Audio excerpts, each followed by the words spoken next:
My involvement with C3 has been long and prosperous.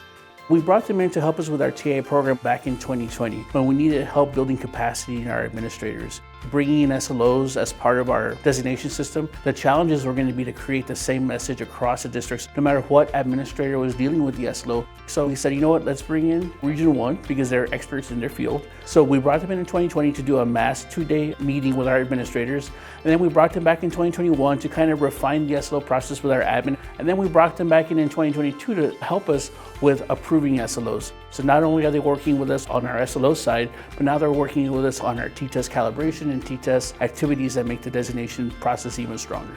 With the creation of the SLO process, we had that same type of common language. And when they all got the same SLO experience, we all got the same student learning outcome experience. And so with that came the higher designations because we were having to triangulate our data disaggregation, our SLO score versus our T-test score versus our STAR scores. Never did we ever have those deep conversations about whether one would impact the other or whether or not one would align with the other.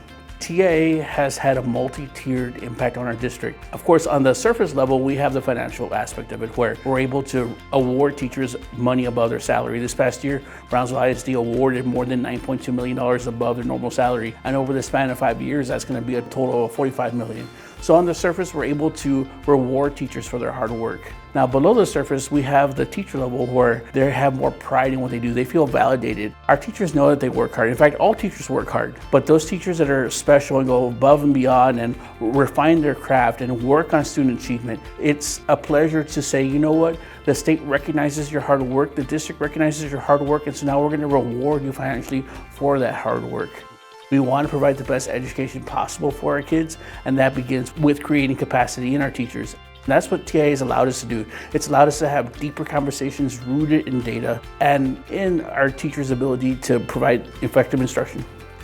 Before I became a TIA coordinator and before I became an administrator for Brownsville ISD, I was a band director. So for me, it was very important that I also felt like I contributed to the students' self-worth and academic achievement. And TIA does that. It provides a way for all teachers, not just STAR teachers, not just EOC teachers who teach those core subjects. TIA provides a way to acknowledge the contributions of a band director, of a PE teacher, of a CTE teacher. And Region 1 has the expertise to show districts how to get there because it is tough. Using student learning objectives to get TIA designations is a tall order, and I guarantee that Region 1 has the expertise to get any district those designations. It's been a long journey with Region 1, and we wouldn't be here today without their help.